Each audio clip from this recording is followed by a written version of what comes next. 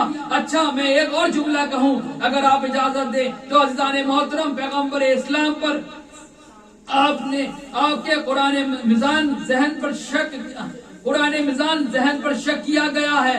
زندگی کے آخری لمحات میں آیت پہلے آ چکی ہے کہ وَنْزَمِ اِذَا ہَوَا وَمَا صَاحِبُكُمْ وَمَا غَوَا، قسم ہے ستارے کی جب وہ ٹوٹا، نہ ہمارا نبی کبھی بہکا نہ کبھی گمراہ ہوا۔ قرآن ضمانت دے رہا ہے کہ ہمارا نبی نہ کبھی بہکا نہ کبھی گمراہ ہوا۔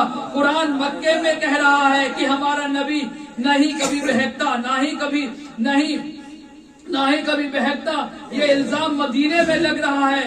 یا رسول اللہ، میں آپ کی بصیرت پہ قربان، مولا آپ کو قلم اور کاغذ مانگنا تھا تو صحت کے زمانے میں مانگ لیتے کہ کیا ضرورت تھی زندگی کے آخری ایام میں آپ کو قلم اور کاغذ مانگنے کی۔ سرکار اتنی مرتبہ تو اعلان فرما چکے تھے کہ کسی بھی وقت لکھ کر دے دیتے، آپ نے حالت علالت میں کاغذ اور قلم کیوں مانگا؟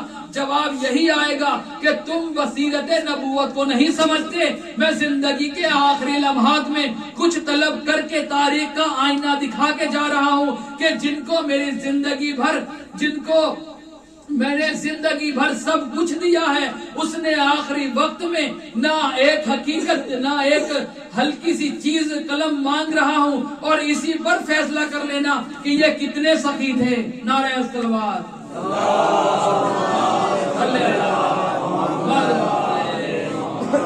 بس عزیزان گرامی قدر، سخی وہی ہے جو سائل سے رد و قہد نہ کرے سوال جو کوئی اس کو رد نہ کرے۔ میں اعتراض تیرا کیسے مان لوں وزی، علی علی نہیں کہتا اگر علی مدد نہ کرے۔ نعرہ سلوات اللہم صلی علی محمد وآلِ محمد، نعرہ حیدری یا علی۔ بس عزیزان محترم، بس عزادارو، جس کا کلمہ سارے مسلمانوں نے پڑھا، اسی کے جانے کے بعد اس رسول کے گھرانے پر وہ ظلم کیے گئے کہ آسمان ہل گیا، زمین کانپ گئی۔ اس کی بیٹی پر وہ ظلم ہوئے جو دنیا کی کسی بیٹی پر نہ پڑے۔ ہائے عزادارو، اولاد والوں میں آج بی بی کی کچھ وصیتیں سناتا ہوں بطول کی، اللہ کرے میں پڑھ پاؤں اور تم سب سن سکو۔ بطول کی پہلی وصیت یہ تھی کہ یا علی میرے جنازے کا اعلان نہ کرنا۔ بھائیو، جنازے کا اعلان تو دو بار ہوتا ہے نا۔ میری بیوی کی دوسری وصیت کہ یا علی میرا جنازہ رات کی تاریکی میں اٹھانا جب سب لوگ سو جائے۔ یا علی میرے جنازے پہ وہ لوگ نہ آئیں گے جنہوں نے میرے محسن کو مارا ہے۔ یا علی وہ لوگ میرے جنازے میں نہ آئے جنہوں نے میرا دروازہ جلایا ہے۔ یا علی میرا جنازہ لکڑی کے تابوت میں اٹھانا۔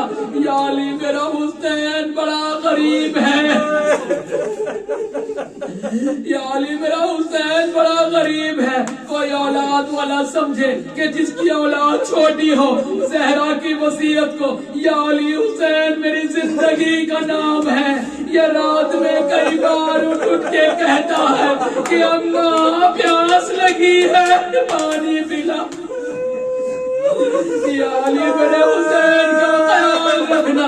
زہرا کی آخری وصیت، یا علی میرے بعد جب بھی گھر میں آنا اچانک سے داخل نہ ہونا۔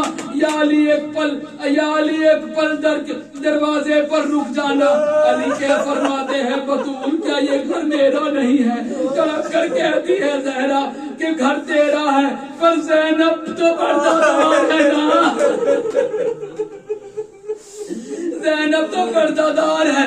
یا علی جب آپ گھر میں آتے ہیں تو زینب دوڑ کر آتی ہے، کہتی ہے اماں مجھے چھپا، میرے بابا آ گئے۔ زہرا رو کے کہتی ہے یا علی ایسا نہ ہو کہ تم گھر میں اچانک آؤ، سامنے زینب ہو، میری 4 سالہ زینب تمہاری حیات تڑپ کر ہی نہ مر جائے۔